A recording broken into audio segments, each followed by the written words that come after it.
आज की इस बहुत ही तेज और तकनीक से जुड़ी दुनिया में ना एक बहुत ही अजीब सा विरोधाभास है। हो बिल्कुल। मतलब हम सब एक दूसरे से डिजिटल रूप से हर वक्त जुड़े हुए हैं, है ना? लेकिन फिर भी मेडिकल साइंस आज कह रहा है कि अकेलापन एक महामारी बन चुका है। एकदम सही बात है। कुछ शोध तो यहाँ तक कहते हैं कि लगातार अकेलेपन का एहसास दिन में 15 सिगरेट पीने जितना खतरनाक हो सकता है। ये तो सच में बहुत डराने वाला आंकड़ा है। है ना? दुनिया भर के वैज्ञानिक और मनोवैज्ञानिक इस आधुनिक बीमारी का इलाज ढूंढने में लगे हैं। लेकिन मैं सोच रहा था, क्या हो अगर इस गंभीर समस्या का पूरा ब्लूप्रिंट, इसका सबसे सटीक इलाज किसी मेडिकल जर्नल में नहीं बल्कि एक बच्चों की परिकथा में छुपा हो। ये विचार ही अपने आप में बहुत चौंकाने वाला है। मतलब हम अक्सर ये मानकर चलते हैं कि बच्चों की कहानियां सिर्फ उन्हें बहलाने या सुलाने के लिए होती हैं। हाँ, जिनमें कुछ जादुई छड़ियां होती हैं, उड़ने वाले घोड़े होते हैं। बिल्कुल। और हम सोचते हैं कि उनका असल जिंदगी की ठोस समस्याओं से कोई लेना देना नहीं होता। सही कहा। और इसीलिए आज की इस गहन चर्चा में हमारा मिशन एक ऐसे ही छिपे हुए खजाने को डिकोड करना है। जो लोग हमें सुन रहे हैं, मैं उन्हें बता दूं कि हमारे पास करमजीत सिंह गठवाला द्वारा रचित एक किताब है जिसका नाम है रंगों का परिलोक। जी। अगर आप इसे सरसरी निगाह से देखेंगे तो ये एक बहुत ही साधारण और प्यारी सी परी कथा लगेगी, लेकिन हमारा उद्देश्य इसके पन्नों के भीतर छिपे उन मनोवैज्ञानिक और सामाजिक सत्यों को बाहर निकालना है जो पारिवारिक संबंधों और मानसिक स्वास्थ्य पर बहुत गहरी चोट करते हैं। ये बहुत ही दिलचस्प होने वाला है। तो आइए इसे थोड़ा गहराई से समझते हैं। कहानी की शुरुआत एक ऐसी जादुई सेटिंग से होती है जहां आसमान में इंद्रधनुष रोज धरती को छूने आता है। वाह! बादलों के ऊपर एक लोक है जहां नीली, हरी और सफेद परियां रहती हैं। इनके पंख तारों की बौछार की तरह चमकते हैं। लेकिन दिलचस्प बात यह है कि इन परियों का काम किसी राक्षस को मारना नहीं है। उनका मुख्य काम है खुशी बांटना। कहानी कहती है कि अगर कोई रोता है तो वो उसके आंसुओं को मोती में बदल देती हैं। यहाँ जो सबसे दिलचस्प बात है वो है आंसुओं को मोती में बदलने का ये रूपक। अच्छा? हाँ, ध्यान दीजिए, परियां यहाँ दुख को जादुई तरीके से गायब नहीं कर रही हैं। वह आंसुओं को मिटा नहीं रही हैं बल्कि उन्हें मोती में बदल रही हैं। मनोविज्ञान में इसे हम ट्रॉमा प्रोसेसिंग या दुख को एक मूल्यवान अनुभव में बदलना कह सकते हैं। मतलब कि उस दर्द से कुछ कीमती बनाना? बिल्कुल। मोती कैसे बनता है? सीप के अंदर जब कोई चुभने वाला कण चला जाता है तो उस दर्द, उस संघर्ष के इर्द गिर्द परतें चढ़ने लगती हैं। हाँ। और समय के साथ वो एक मोती बन जाता है। एकदम सही। यह कहानी शुरुआत में ही बता देती है कि दुख जीवन का हिस्सा है, लेकिन सही समर्थन से उसे एक कीमती सीख में बदला जा सकता है। यह एक बहुत ही सुंदर नजरिया है। इसके बाद कहानी हमें इन परियों के लोक के पास बसे एक गांव में ले जाती है। इस गांव का चित्रण बहुत ही जीवंत है। बच्चे लाल, पीले, नीले, हरे रंग के कपड़े पहनते हैं। वो दौड़ते हैं तो लगता है जैसे हवा में फूल लहरा रहे हों। और प्रकृति भी उनके साथ पूरी तरह तालमेल में है। हाँ, वे गाते हैं तो पंछी सुर मिलाते हैं, बादल उनके लिए छांव और बारिश बन जाते हैं। मतलब इस गांव को एक परफेक्ट इकोसिस्टम की तरह पेश किया गया है, जिसे चलाने वाली ऊर्जा है परिवार का प्यार। बहुत ही प्यारी एनोलॉजी है ये।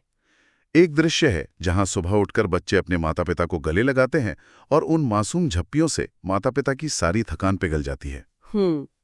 लेकिन यहां मैं थोड़ा रुकना चाहूंगा। एक ऐसा गांव जहां सब खुश हैं, प्रकृति साथ गा रही है और सिर्फ गले लगने से थकान दूर हो रही है। क्या ये कुछ ज्यादा ही आदर्शवादी या नाइव यूटोपिया नहीं लगता? आपका सवाल बिल्कुल वाजिब है। असल जिंदगी में माता पिता तनाव में होते हैं, बच्चों के नखरे होते हैं। क्या ये सिर्फ एक मीठी कल्पना नहीं है? देखिए, सतही तौर पर देखने पर ये एक आदर्शवादी कल्पना लग सकती है, लेकिन इसके पीछे एक बहुत ही ठोस बायोलॉजिकल मैकेनिज्म काम कर रहा है। अच्छा, वो कैसे? जब कहानी कहती है कि बच्चों के गले लगने से माता पिता की थकान पिघल जाती है, तो ये सिर्फ एक भावुक वाक्य नहीं है। इसे मनोविज्ञान और न्यूरोबायोलॉजी में नर्वस सिस्टम को रेगुलेशन कहते हैं। नर्वस सिस्टम को रेगुलेशन? हाँ, जब एक इंसान जो तनाव में है, यानी उसका कॉर्टिसोल लेवल हाई है, वो किसी ऐसे इंसान के संपर्क में आता है जो सुरक्षित और शांत महसूस कर रहा है, तो शारीरिक संपर्क से ऑक्सीटोसिन हार्मोन रिलीज होता है। जो लव हार्मोन होता है। बिल्कुल। यह हार्मोन तुरंत तनाव को कम करता है और नर्वस सिस्टम को शांत करता है। तो इस गांव का यूटोपिया वास्तव में एक ऐसा समाज है जहां लोग एक दूसरे के नर्वस सिस्टम को लगातार रेगुलेट कर रहे हैं। ये तो बहुत ही शानदार स्पष्टीकरण है। मतलब वे अनजाने में एक दूसरे की बायोलॉजिकल मदद कर रहे हैं। बिल्कुल कर रहे हैं। इस इकोसिस्टम में एक और बहुत महत्वपूर्ण हिस्सा है, दादा दादी। कहानी उन्हें स्पष्ट रूप से गांव का खजाना कहती है। रात को बच्चे उनके पास बैठते हैं, दादी उन्हें राजकुमारों, परियों और जादुई जंगलों की कहानियां सुनाती हैं। और दादा अपने जीवन के अनुभवों से उन्हें जमीनी ज्ञान देते हैं। हाँ, ये 2 पीढ़ियों का बहुत सुंदर मिलन है। पर यहां भी मेरे मन में एक सवाल उठता है। एक तरफ हम कहते हैं कि बच्चों को वास्तविकता के लिए तैयार करना चाहिए जी, तो क्या दादी का उन्हें जादुई जंगलों और परियों की कहानियां सुनाना उन्हें असल जिंदगी की कठोर सच्चाइयों से दूर ले जाना नहीं है? इससे बच्चों का क्या फायदा हो रहा है? ये एक बहुत ही आम बहस है, लेकिन बाल मनोविज्ञान इसका एक अलग ही उत्तर देता है। मैं आपको समझाती हूँ। बताइए। जब दादी बच्चों को जादुई जंगलों की कहानियां सुनाती हैं, तो वह उन्हें वास्तविकता से दूर नहीं कर रही होती, बल्कि वह उनके दिमाग में कॉग्निटिव फ्लेक्सिबिलिटी यानी मानसिक लचीलापन विकसित कर रही होती है। मानसिक लचीलापन मतलब अलग अलग तरीके से सोचना। एकदम सही। कल्पना करना, ऐसी चीजों के बारे में सोचना जो सामने मौजूद नहीं है, बच्चों में समस्या समाधान के कौशल को बढ़ाता है। जो बच्चा ये सोच सकता है कि एक ड्रैगन से कैसे बात की जाए, वो जीवन की किसी जटिल समस्या का आउट ऑफ द बॉक्स समाधान भी सोच सकता है। बिल्कुल। और उसी समय दादा का अनुभव उन्हें जमीन से जोड़े रखता है। दादा का व्यावहारिक ज्ञान उन्हें बताता है कि दुनिया असल में कैसे काम करती है। मतलब कल्पना और वास्तविकता का एक बेहतरीन संतुलन। हाँ, ये संतुलन बच्चों के सर्वांगीण विकास के लिए सबसे जरूरी है। और दुर्भाग्य से आज के एकल परिवारों के दौर में पीढ़ियों के बीच का ये पुल टूट सा गया है। ये तो है। बच्चों को आज स्क्रीन से जानकारी तो मिल रही है, लेकिन वो संदर्भ और वो भावनात्मक सुरक्षा नहीं मिल रही जो 2 पीढ़ियों का फासला तय करके आती है। अगर हम इसे इस तरह देखें तो ये गांव सच में मनोवैज्ञानिक रूप से बहुत ही समृद्ध है। लेकिन जैसा कि हम जानते हैं, किसी भी आदर्श दुनिया की असली परीक्षा तब होती है जब वहां कोई संकट आता है। बिल्कुल, कोई समाज तभी परखा जाता है। क्योंकि कोई भी समाज तब तक ही परफेक्ट है जब तक कि उसका सामना किसी बड़ी मुश्किल से नहीं होता है। और यही कहानी एक बहुत ही अहम मोड़ लेती है। गांव में कमल नाम की एक छोटी बच्ची बीमार पड़ जाती है। अचानक से वो रंगों से भरा गांव, वो खेलते कूदते बच्चों की आवाजें, सब कुछ शांत हो जाता है। पूरा माहौल ही उदास हो जाता है। कमल कई दिनों तक बाहर नहीं आती और पूरे गांव के बच्चों की खुशी मानो गायब हो जाती है। यहां बात सच में बहुत दिलचस्प हो जाती है। हाँ। क्योंकि आसमान से परियां ये सब देख रही हैं। अब अगर हम किसी पुरानी घिसी पिटी परी कथा की बात करें तो क्या होना चाहिए था? एक परी नीचे आती और जादू कर देती। बिल्कुल, एक परी नीचे आती, अपनी जादुई छड़ी घुमाती और कमल अगले ही पल बिस्तर से उठकर दौड़ने लगती। लेकिन गटवाला जी की इस कहानी में परियां कमल को ठीक करने के लिए किसी जादू का इस्तेमाल नहीं करती। ये मुझे बहुत हैरान करता है। सच में ये काफी अलग है।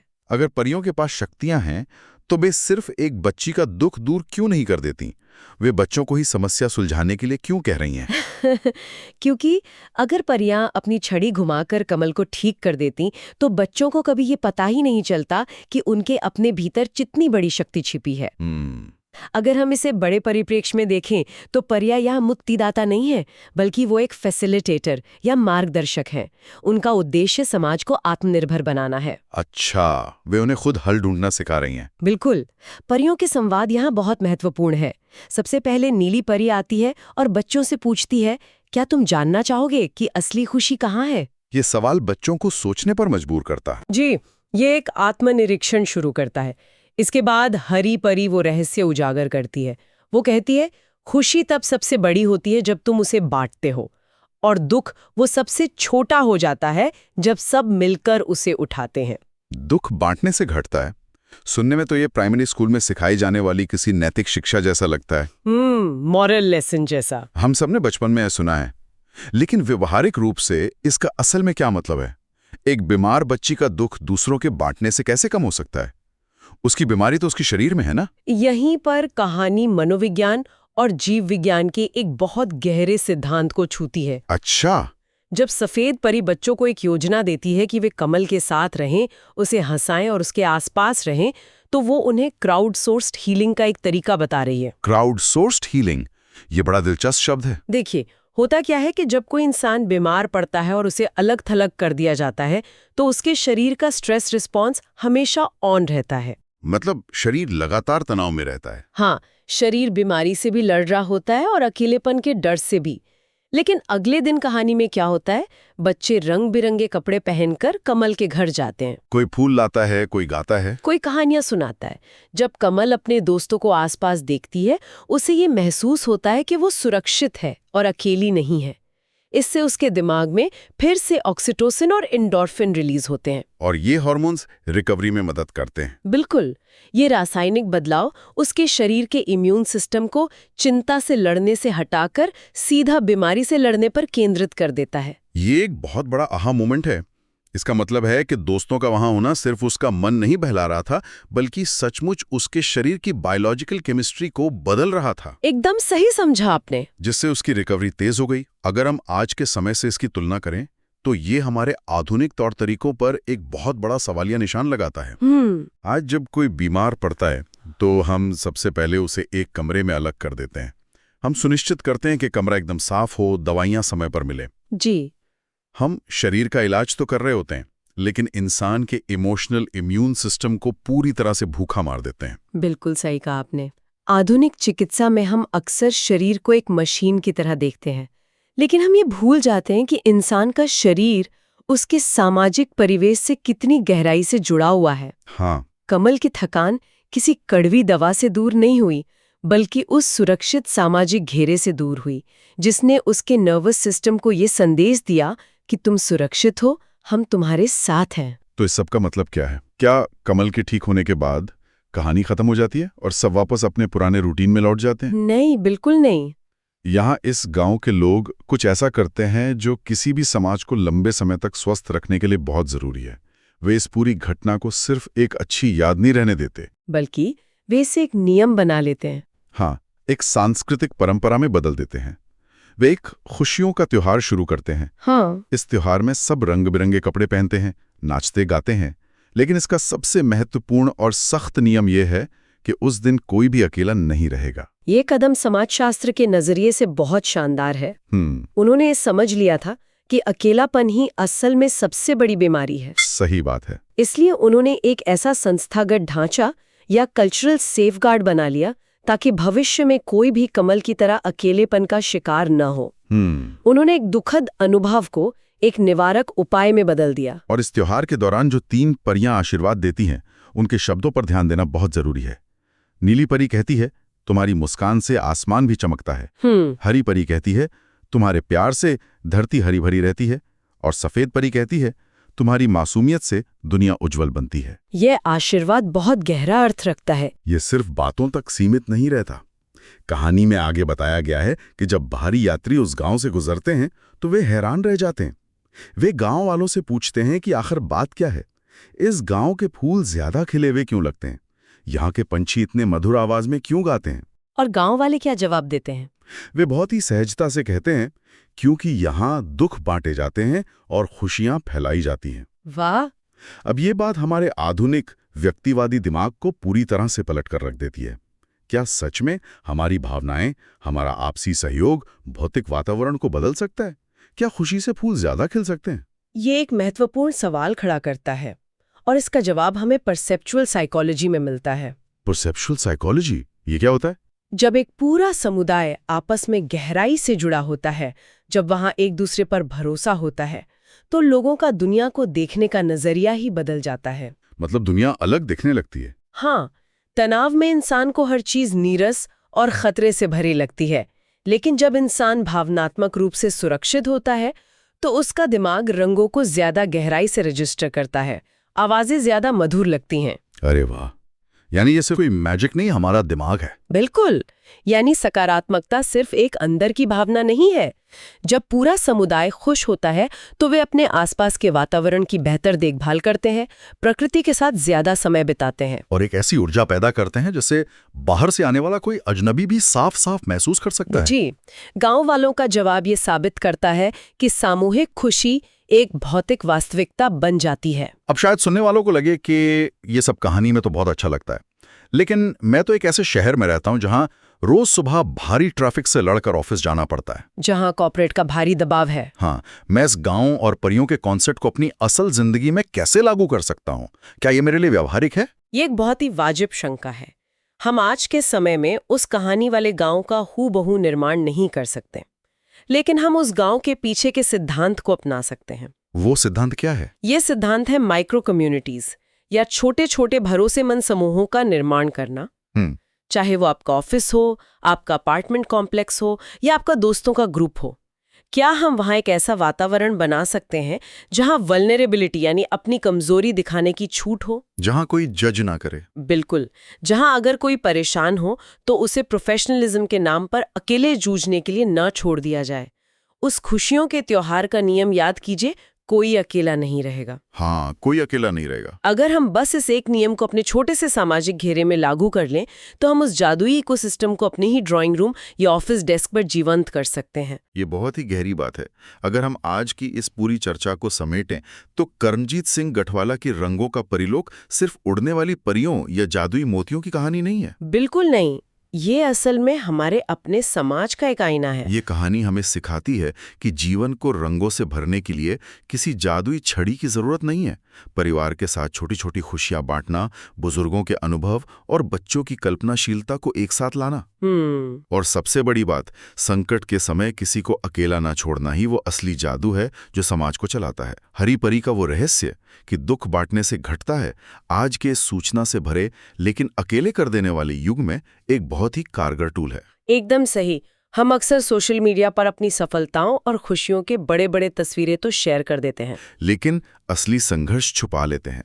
हाँ, अपने असली संघर्षों को फिल्टर के पीछे छिपा लेते हैं।